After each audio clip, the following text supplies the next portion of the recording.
des hyènes et des lions. Sans eux, aucun safari n'est digne de ce nom. La menace d'un animal prêt à bondir nous fait tous frissonner. Daddy, I'm scared. I don't like hyenas. Don't worry about it, Hope. We've got these scaries.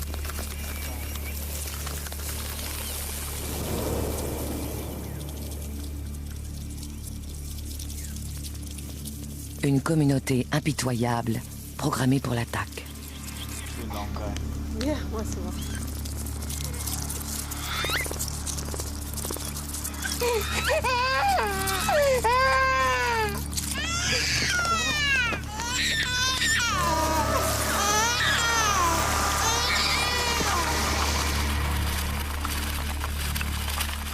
Il existe plus de 8000 espèces de fourmis sur la planète, inoffensives pour la plupart. Mais une ou deux d'entre elles sont si agressives que certains les croient capables de tuer des êtres humains. Est-ce réellement le cas? La fourmi voyageuse d'Afrique peut-elle dévorer un cheval en un jour? La piqûre d'une seule fourmi bulldog d'Australie peut-elle tuer un homme? La fourmi légionnaire d'Amérique latine peut-elle vraiment supprimer toute forme de vie dans une forêt? Tout ceci est-il un mythe ou une réalité?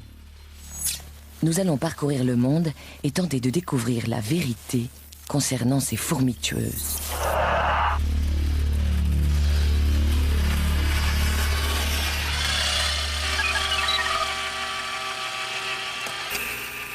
Voici Landcam, la caméra à fourmis conçue pour s'infiltrer là où nul autre objectif n'est encore allé explorer. C'est notre seule chance d'approcher sans risque ces insectes minuscules et d'obtenir des images inédites.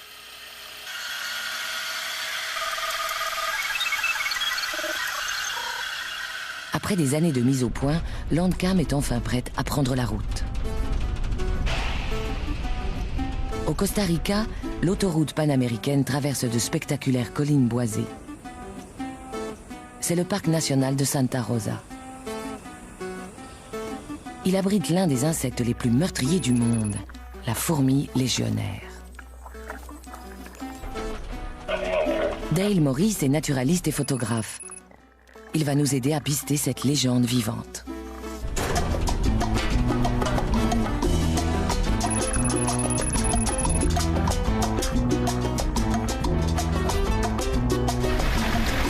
C'est vraiment un environnement à fourmis, non? Oui, tout à fait. Il y a beaucoup de vieux arbres par ici, et j'espère y trouver une colonie.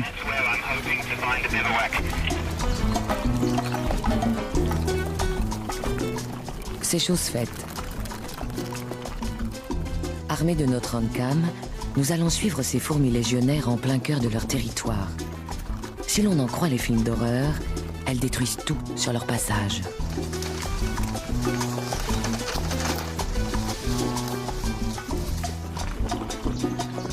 On prétend même qu'elles peuvent dévorer un homme en quelques minutes.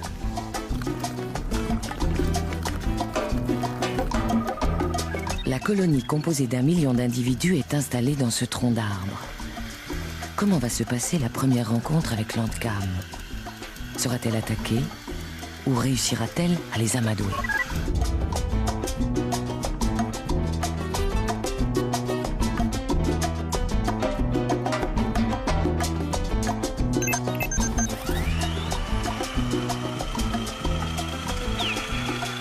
Jusque-là, le système fonctionne parfaitement.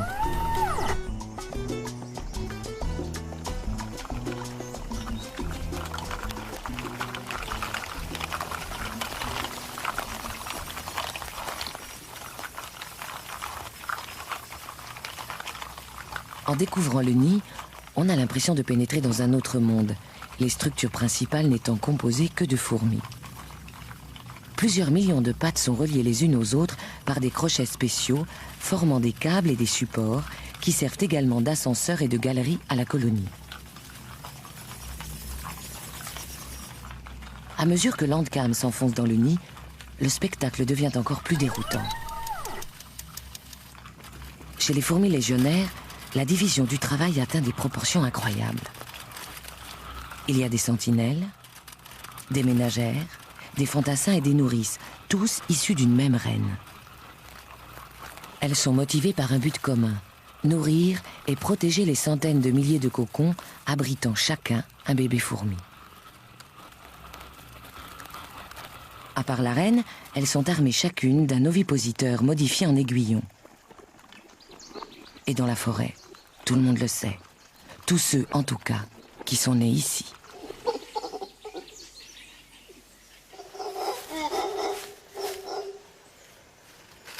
Le jour où il a décidé d'étudier seul une colonie, Dale Morris a commis une grosse erreur.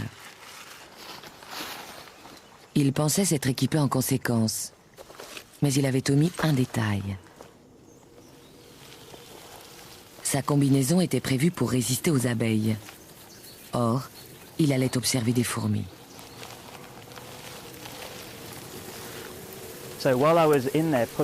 J'essayais de faire sortir les fourmis qui me recouvraient peu à peu. Quand j'ai commencé à sentir des piqûres vers le visage, le cou et autour des yeux. Ce n'était pas normal du tout. J'ai alors concentré ma vision sur les contours du masque et j'ai vu plein de fourmis entrer à l'intérieur. Je me suis dit, mais qu'est-ce que j'ai fait? Pris de panique, j'ai commencé à enlever ma combinaison et j'ai oublié que les poignets étaient très serrés. Si bien que je me suis retrouvé les mains dans les manches, coincé avec des centaines de fourmis très fâchées. Le temps de me dégager, j'avais le tour de cou d'un orang-outan mâle et les oreilles douloureuses, comme frottées avec de la glace. Mon front était couvert de piqûres. Quant à mes poignets, je ne les sentais plus du tout. Avec autant d'aiguillons à sa disposition, il est clair que la communauté peut assurer une défense efficace.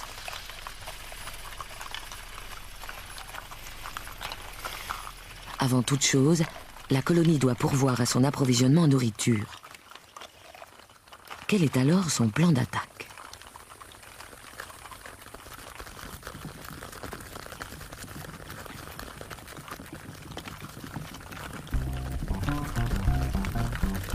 Les ouvrières spécialisées commencent par bâtir des ponts au-dessus des obstacles pour faciliter l'écoulement de ce flot de voyageuses. Au moment du départ, il peut passer jusqu'à 6000 fourmis par minute. Elles choisissent alors une direction plus ou moins perpendiculaire à celle de la chasse précédente, afin de ne pas sillonner les mêmes territoires. Elles ne s'accordent aucune minute de répit et sont 300 000 à partir ainsi en chasse pour le compte de la communauté.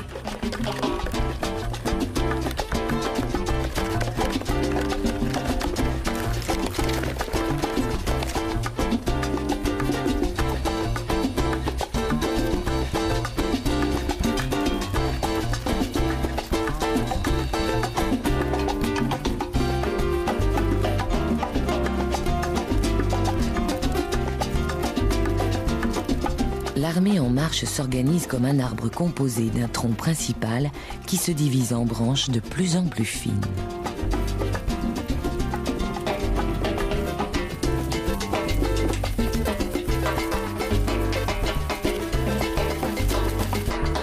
Les fourmis ne passent pas inaperçues. Après plusieurs millions d'années, leurs proies ont appris à repérer leur langage olfactif et fuient au plus vite le massacre à venir.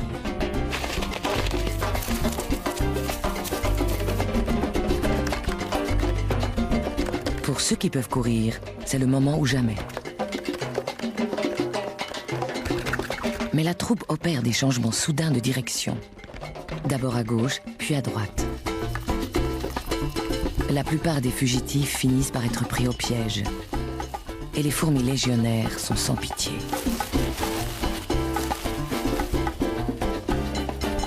Un scorpion reçoit plusieurs centaines de doses de venin.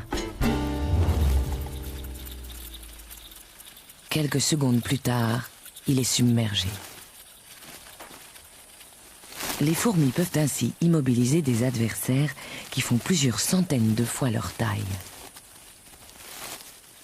Voilà pourquoi certains se demandent si les êtres humains ne figurent pas eux aussi au menu des fourmis légionnaires. Cependant, les tortues semblent facilement distancer leur avant-garde.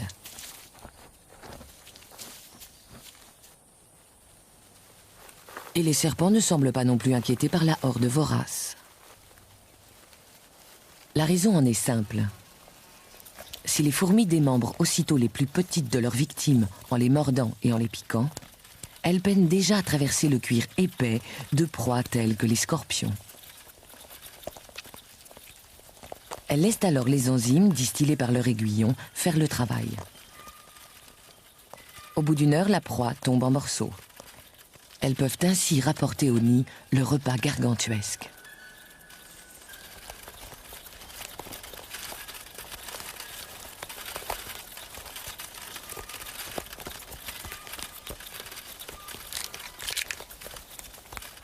La plupart des fantassins font également office de porteurs.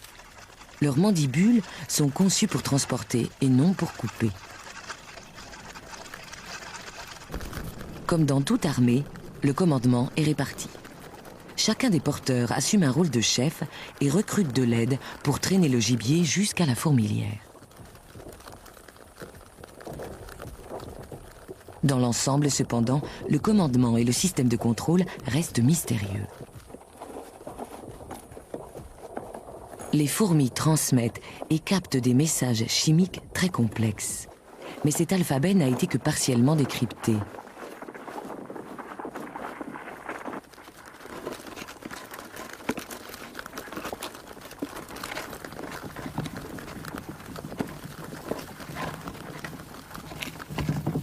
Le pont est toujours en place. Il évite un long détour aux porteurs.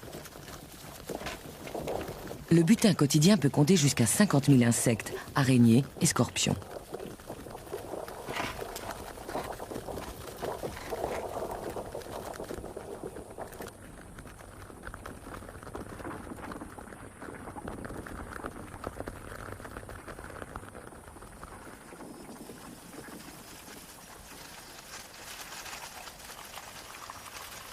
À l'intérieur, les nouvelles réserves de nourriture sont réparties équitablement au sein de la communauté.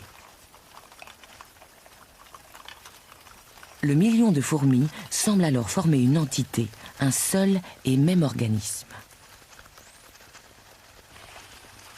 Les ménagères et les nourrices arpentent la fourmilière pour satisfaire les besoins de chacun. Tous les membres de la colonie n'ont qu'à demander de la nourriture pour en obtenir.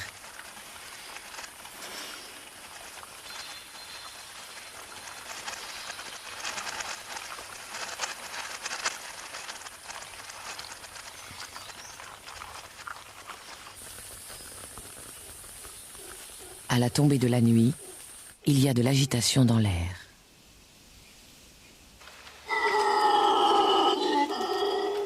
Ce n'est pas un soir comme les autres. Habituellement, au crépuscule, les fourmis s'accordent un moment de repos et font un peu de rangement après une longue journée de pillage. Les ménagères emportent les déchets vers le tas d'ordures. Mais aujourd'hui, c'est différent. Voici les cocons abandonnés par les 50 000 ouvrières qui viennent de voir le jour.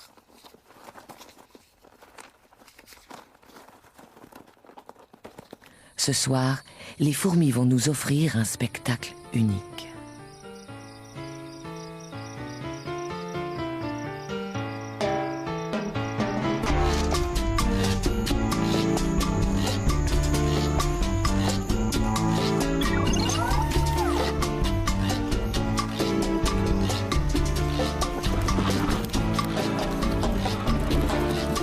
La colonie tout entière s'apprête à lever le camp et commence par déplacer soigneusement les larves.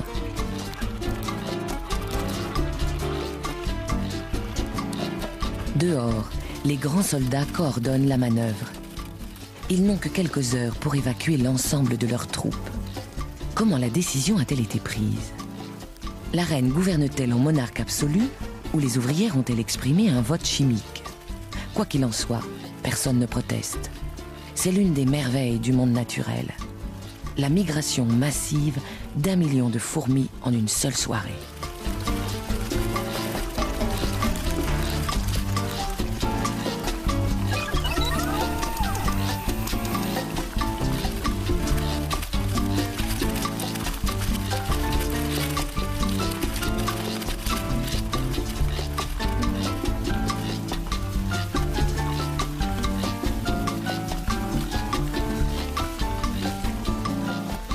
reine reste invisible.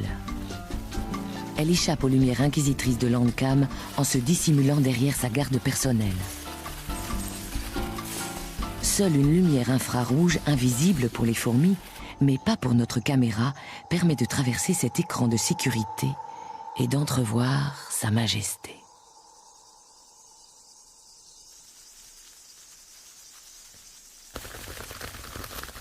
Un bref aperçu de la reine avant qu'elle ne se lance dans une course de 200 mètres jusqu'à la sécurité de sa nouvelle demeure.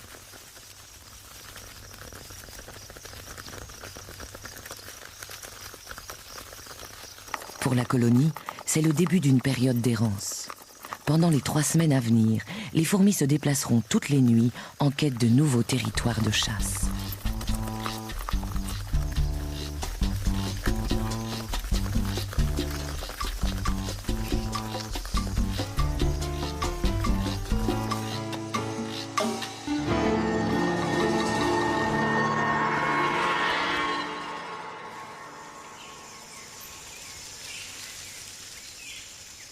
À l'aube, la troupe est déjà en route. Il n'y a pas de temps à perdre. Les nouveau-nés ont faim. Bientôt, les fourmis arrivent à l'entrée du centre de recherche de la forêt tropicale de Santa Rosa. Quel genre de nourriture espèrent-elles trouver ici? Et quelles sortes d'offensives peuvent-elles mener contre les humains? Elles font d'abord le tour de leurs victimes habituelles, dont certaines se réfugient dans des lieux insolites.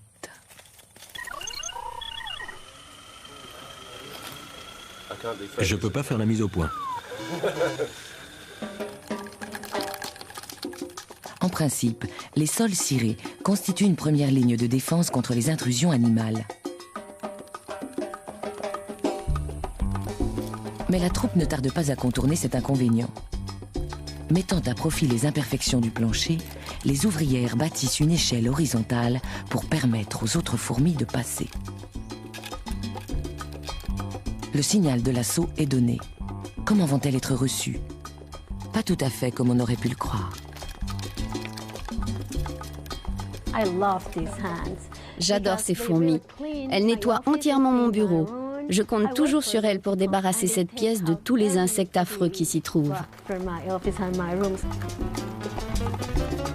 Pour la plus grande joie de ses résidents, le laboratoire bénéficie ainsi d'un service de nettoyage gratuit. Pas le moindre cafard, scarabée ou scorpion ne survit au passage de la tornade animale.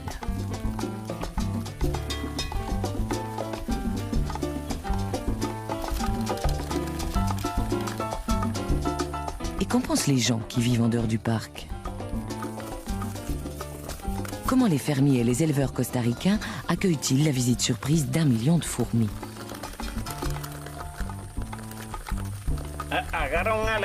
Elles attrapent les scorpions, les cafards. Quand elles viennent, elles emportent tout ça avec elles. Qu'elles nous débarrassent des insectes, des scorpions, des souris, de tout. Dans la forêt, les fourmis légionnaires sont sans doute les tueurs les plus féroces et les plus efficaces.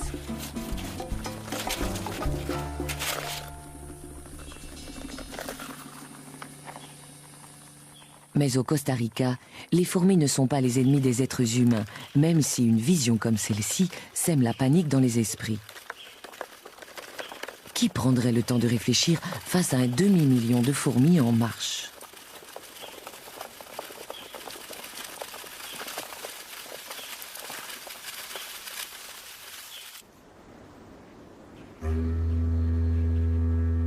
De l'autre côté de la planète, au sud de l'Australie, sur l'île de Tasmanie, vivent des fourmis qui n'ont rien de sympathique.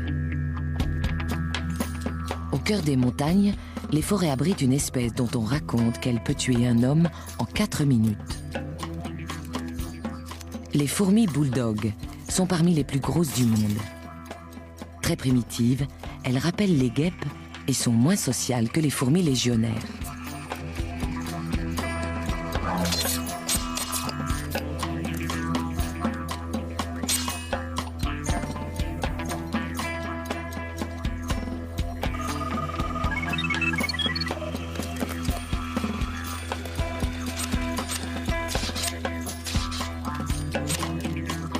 Les fourmis bulldogs sont grandes, voire gigantesques, et leur comportement est parfois carrément menaçant.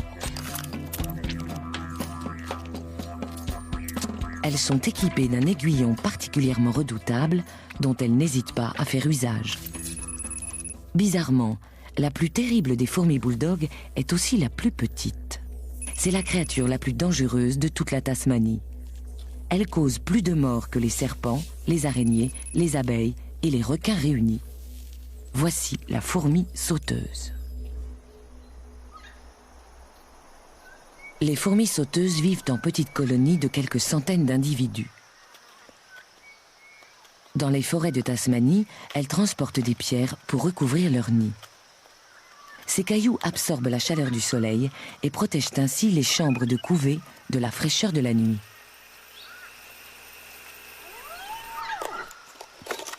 Avec une force équivalente, un homme pourrait soulever une voiture et la faire passer par-dessus la clôture de son jardin. Mais aujourd'hui, un nouvel habitat encore mieux adapté à leurs besoins s'offre aux fourmis.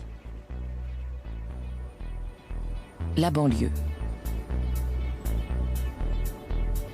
Tout autour de Hobart, les humains ont créé un parfait mélange de soleil et d'ombre au sein duquel elles semblent prospérer.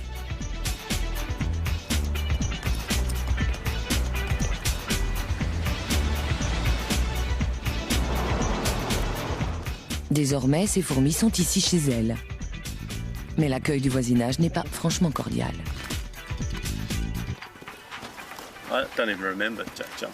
Je crois que mon premier souvenir des fourmis sauteuses remonte à mes 10 ans. J'ai découvert quelle sale bestiole c'était le jour où j'ai trouvé un nid et que j'ai décidé de les exciter un peu.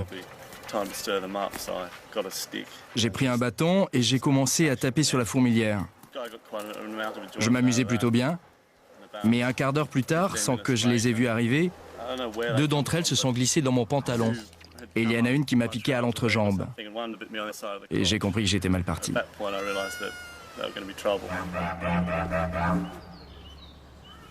Pour beaucoup de Tasmaniens, la première piqûre marque le début d'une haine viscérale.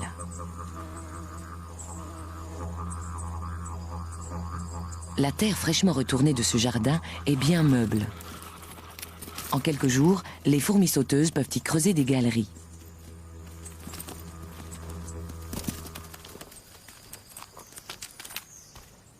Le nouveau nid peut passer inaperçu pendant plusieurs semaines. Il y a suffisamment de soleil ici pour éviter aux fourmis d'aller chercher des pierres. Elles s'adonnent alors à leur passe-temps préféré, l'agression. Dès que Landcam s'approche de trop près, elles montrent leur vraie nature. Dotées d'une excellente vision, elles nous repèrent immédiatement et ne craignent pas de se battre si nécessaire.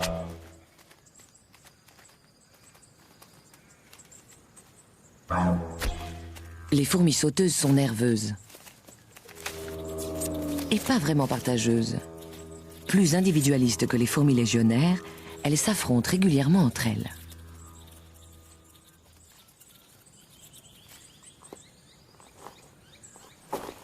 Ces combats singuliers ont pour enjeu la domination du nid. Les autres n'interviennent pas.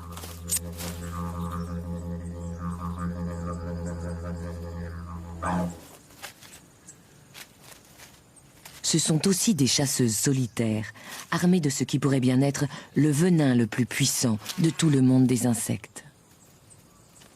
La mouche est immédiatement paralysée après injection d'un mélange redoutable d'enzymes et d'insecticides. Elle meurt quelques secondes plus tard. Les seules proies que la fourmi sauteuse ne peut pas rapporter sont celles qu'elle ne parvient pas à porter seule. Même les abeilles et les guêpes succombent devant ces prédateurs féroces.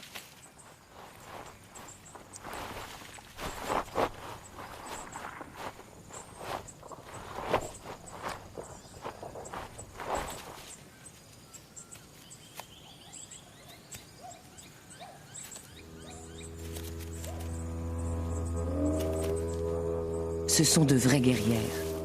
Les moindres mouvements ou vibrations les mettent en alerte. Et bien souvent, nous en faisons les frais.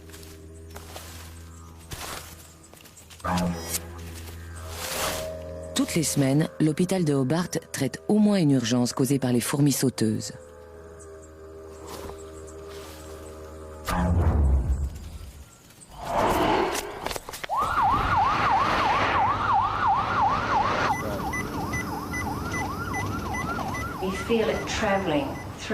On sent le venin voyager dans le corps et ça devient chaud, comme si un liquide brûlant courait dans vos veines. Très vite, le corps tout entier cesse de fonctionner, en à peine quelques minutes. On sent la vie s'échapper, c'est vraiment terrifiant. Cette fois-ci, elle s'en sort bien. Une injection d'adrénaline la ramène à la vie. La dernière fois, il s'est passé 7 minutes entre le moment où on a appelé l'ambulance et le moment où elle est arrivée. On ne sentait déjà plus mon pouls, ni aucune des fonctions vitales.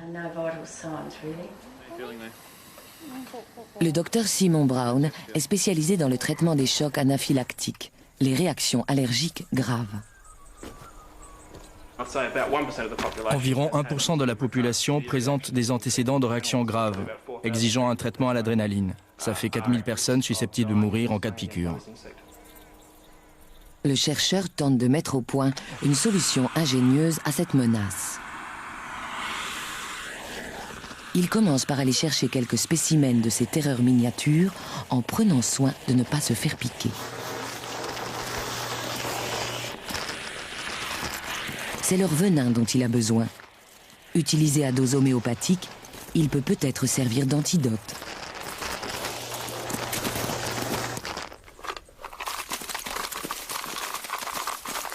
Il les enferme dans une boîte spécialement conçue pour exploiter les fameuses attaques des fourmis sauteuses en les soumettant à de brèves impulsions électriques.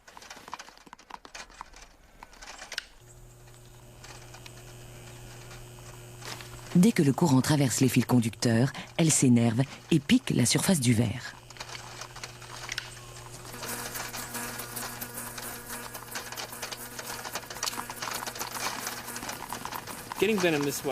Avec cette méthode, on obtient à peu près 10 microgrammes de venin par fourmi. C'est beaucoup de travail, mais comme ça, on n'a pas à les tuer et on peut les ramener au nid. C'est écologique, d'autant plus qu'on s'est attaché à elles ces dernières années.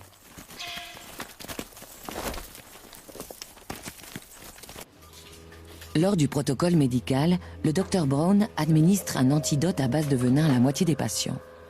S'il est efficace, ils réagiront à peine à la prochaine piqûre. Les autres reçoivent un placebo, une injection neutre destinée à leur faire croire qu'ils ont été vaccinés. Pour les différencier, on utilise ensuite l'épreuve de l'aiguillon, un test en double aveugle standard. Le Dr Brown lui-même ne sait pas qui a reçu le vrai vaccin. Pour quelqu'un qui a grandi avec une peur mortelle de ces fourmis, c'est une véritable épreuve. C'est parti.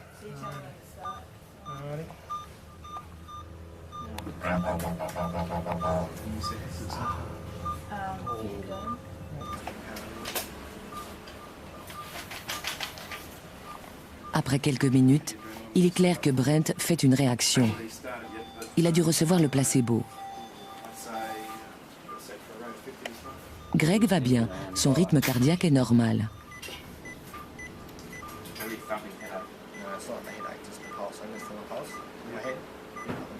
Le visage de Brent devient rouge. Son pouls s'emballe. Sa tension artérielle monte en flèche. Il présente tous les symptômes d'un choc anaphylactique. Son corps déclenche une réaction de panique face à l'invasion du venin. Sans adrénaline, il pourrait mourir en quelques minutes d'une crise cardiaque ou de suffocation, car l'air ne passe plus dans ses voies respiratoires. Heureusement, là où il se trouve, il ne risque rien.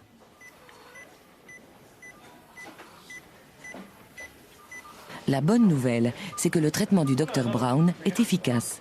Aucun des patients vaccinés au venin n'ont réagi à la piqûre. Brent n'aura plus jamais à vivre pareille expérience. D'un point de vue allergique, la fourmi sauteuse peut être considérée comme la plus dangereuse de toutes les fourmis. Elle est agressive, elle s'éloigne beaucoup du nid et elle pique tout ce qui bouge. Si elle était aussi répandue dans le reste du monde, Des centaines de milliers de gens vivraient sans doute avec la peur quotidienne d'être piqués et d'en mourir.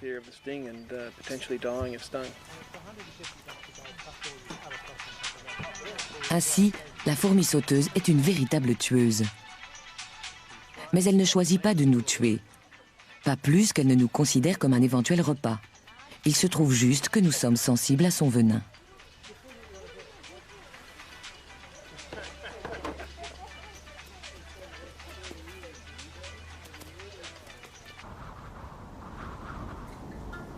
De l'autre côté des mers, en Afrique orientale, vit une fourmi vraiment terrifiante et qui pourrait bien ne voir en nous qu'une réserve de chair fraîche. Les versants du mont Meru, en Tanzanie, sont tapissés d'une forêt luxuriante, mais étrangement silencieuse. Où sont donc passées toutes les silhouettes familières de la faune africaine? Les éléphants eux-mêmes ont disparu. Certains ici blâment ces fourmis.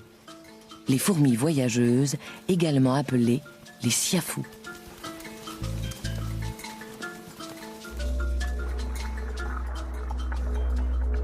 On raconte qu'elles peuvent dévorer un cheval en une seule journée. Récemment, on leur a reproché la disparition mystérieuse d'un touriste au Congo. Alors, sont-elles vraiment mortelles?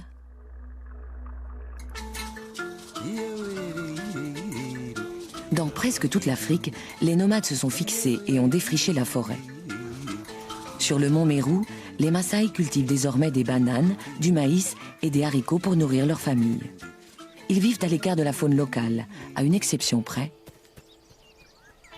les siafous.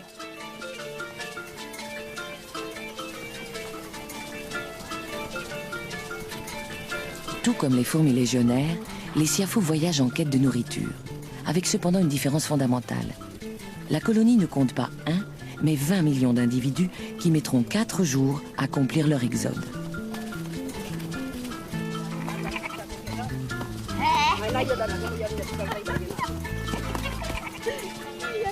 Les siafous inspirent sans aucun doute le respect et personne ne cherche à les déranger.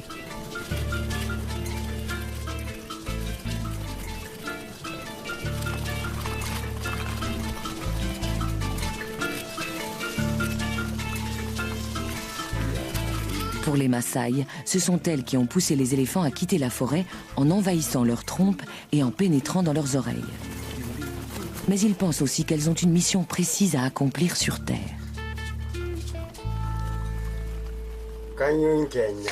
C'est Dieu qui a créé les siafous pour que cet endroit reste propre. Elle nous débarrasse des cadavres. Landcam en main, nous allons tenter de faire la part du mythe et de la réalité. Merde! Contrairement aux légionnaires, les siafous n'ont pas d'aiguillon. Mais leurs mandibules extraordinairement acérées tranchent à peu près n'importe quoi. Et dès que les grandes ouvrières ont découpé le cuir de leurs victimes, leurs petites sœurs peuvent attaquer la chair plus tendre. Je crois que je vais battre en retraite. Je m'avoue vaincu. Siafou 1, réalisateur 0. D'où l'utilité de Landcam. Elle ne connaît pas la douleur.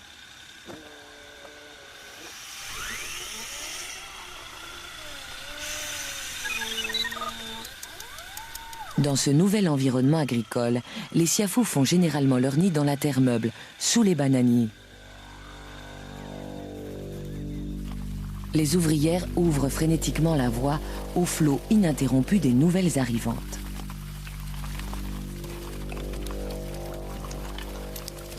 Elles sont totalement aveugles. Tous les ordres se transmettent par le toucher et l'odorat. Leurs corps sont couverts d'émetteurs et de capteurs chimiques. Dans cet univers obscur, elles creusent une fourmilière pouvant accueillir 20 millions de leurs sœurs.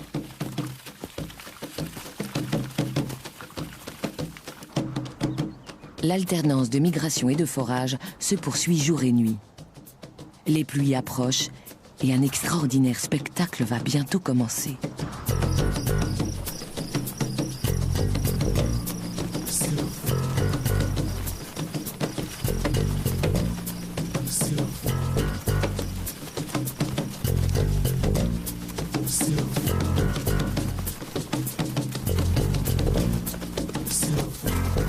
Non loin de la communauté, une étrange créature rôde, comme attirée par la colonne de fourmis.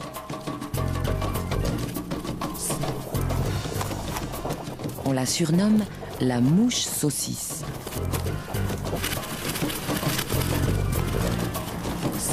À peine croise-t-elle leur chemin qu'elle est attaquée par les fourmis.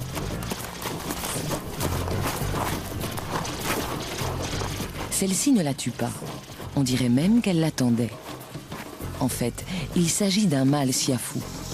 C'est la plus grande fourmi du monde. Il transporte assez de sperme pour engendrer 500 millions de bébés fourmis. Pas de démonstration d'affection.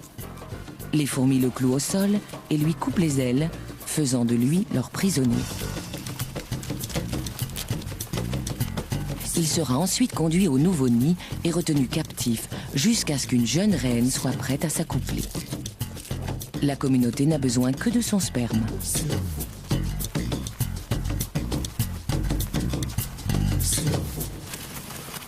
La colonne s'enfonce sous terre avant d'atteindre enfin le nid. Landcam braque ses lumières sur les sentinelles qui montent la garde contre les prédateurs souterrains.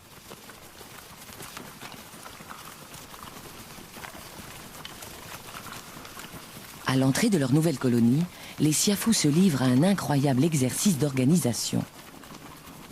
Chaque minute voit arriver 6000 fourmis qui transportent presque toutes une de leurs sœurs.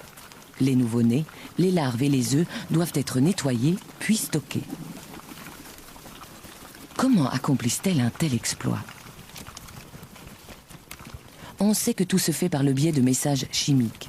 Chaque fourmi annonce où elle a été, ce qu'elle transporte et si elle a besoin de nourriture. C'est une sorte d'internet des insectes qui permet de relier et d'informer plus de 20 millions d'individus.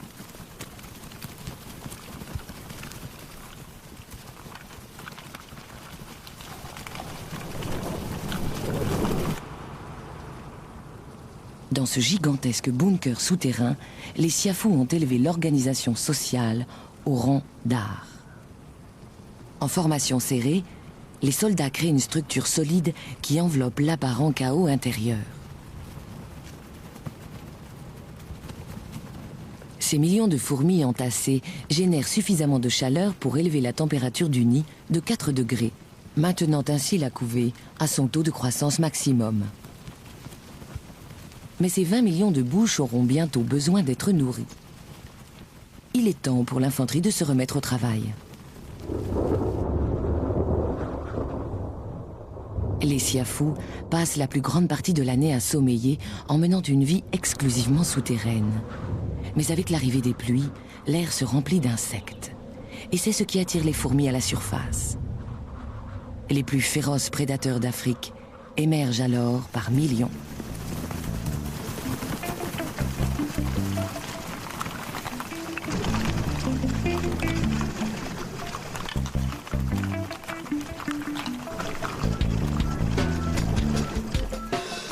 Elles traînent l'extrémité de leur abdomen le long du sol, laissant ainsi une trace olfactive qui servira de point de repère aux suivantes.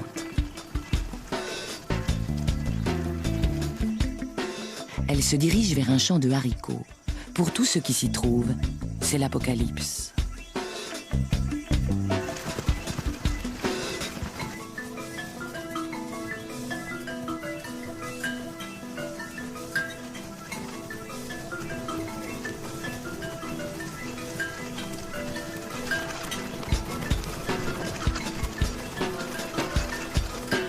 Les antennes des sentinelles remuent sans cesse, tandis qu'elles captent des signaux. Elles sont attentives au moindre changement dans l'air, à la moindre menace. Regardez.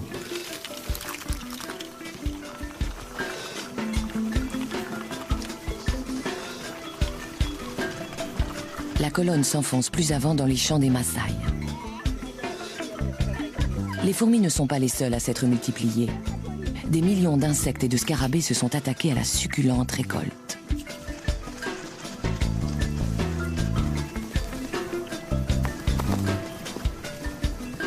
Cette fois, les siafous ne font aucun prisonnier.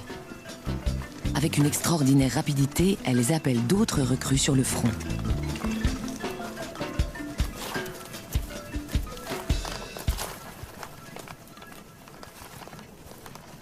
Malgré leur cécité, elles sont d'une précision chirurgicale quand il s'agit de découper leur proie pour s'introduire à l'intérieur.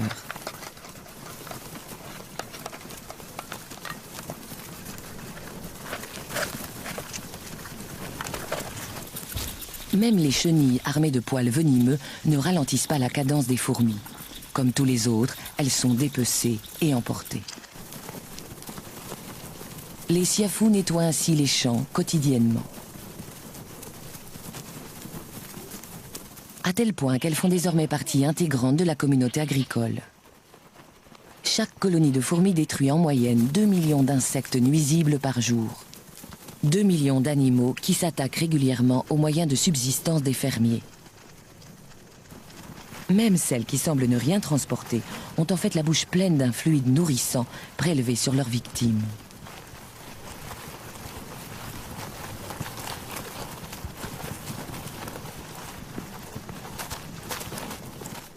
C'est une sorte de désinsectisation naturelle et les fermiers Maasai mesurent parfaitement la valeur de leur intervention.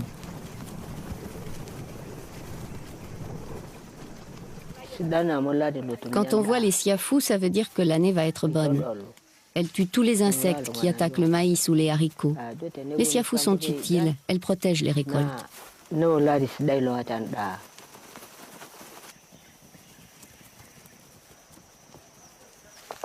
Tout ce qui est comestible et ne parvient pas à fuir est tué et dévoré. Les souris, les rats et les serpents sont tous au menu.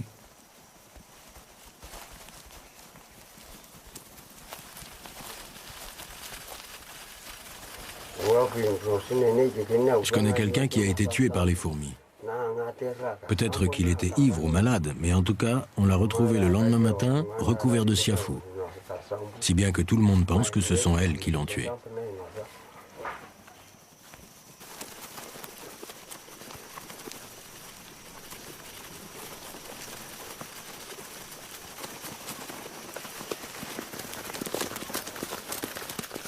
Les siafous ont un goût prononcé pour la chair humaine, et leurs troupes sont innombrables. Doit-on pour autant en déduire qu'elles attaqueraient délibérément des hommes dans l'intention de les manger? C'est une menace que les Maasai prennent très au sérieux. Ils font en sorte de toujours garder leurs bêtes hors de portée.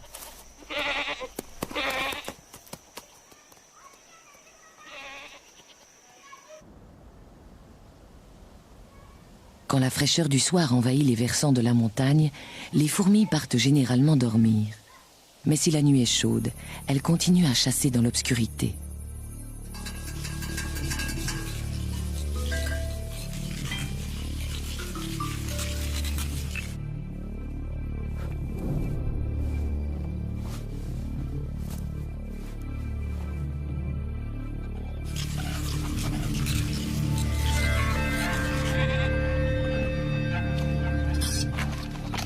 Les volailles sont enfermées dans le poulailler, à l'abri des mangoustes.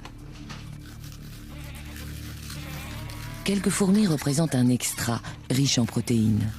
Le problème, c'est que pour chaque fourmi avalée, il en arrive 1 millier d'autres.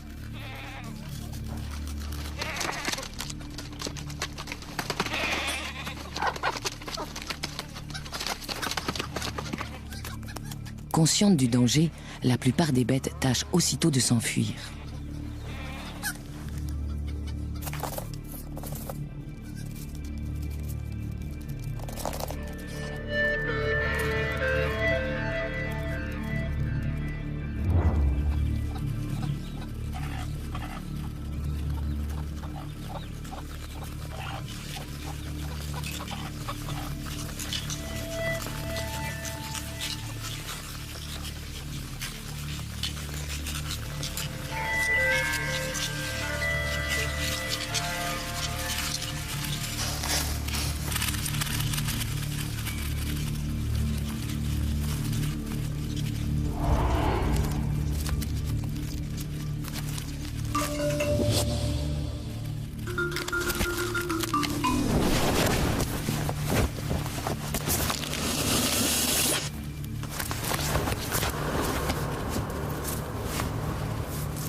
Les siafous ont beau être les amis des fermiers, elles ne font pas de quartier, elles tuent tout ce qui bouge.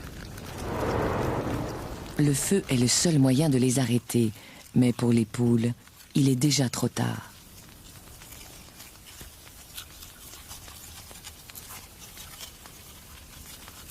D'ici 24 heures, il ne restera que des becs et des os.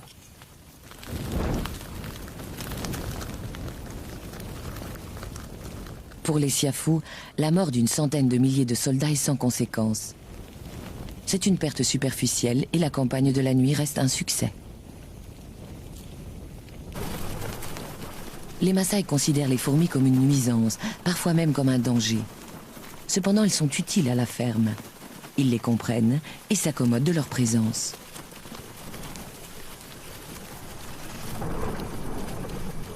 Mais pour les étrangers, la toute première rencontre avec les fourmis voyageuses est souvent problématique.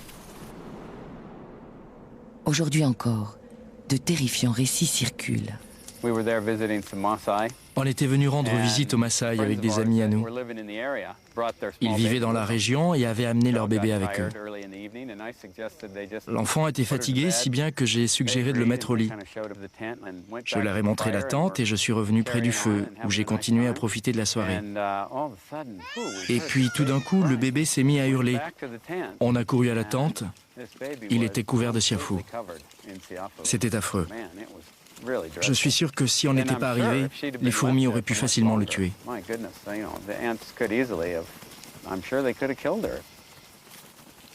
L'histoire n'a rien d'inhabituel. Contrairement aux autres insectes, les siafous attaquent parfois les hommes avec une intention prédatrice. Dans les rares cas où cette attaque réussit, la victime meurt par suffocation, après invasion des poumons. Pour elle, nous ne sommes qu'une proie de plus. Une parmi les milliards de vies qu'elles prennent quotidiennement. Les plus féroces prédateurs d'Afrique ne sont ni les lions, ni les hyènes, mais les siafous, de vraies fourmis tueuses.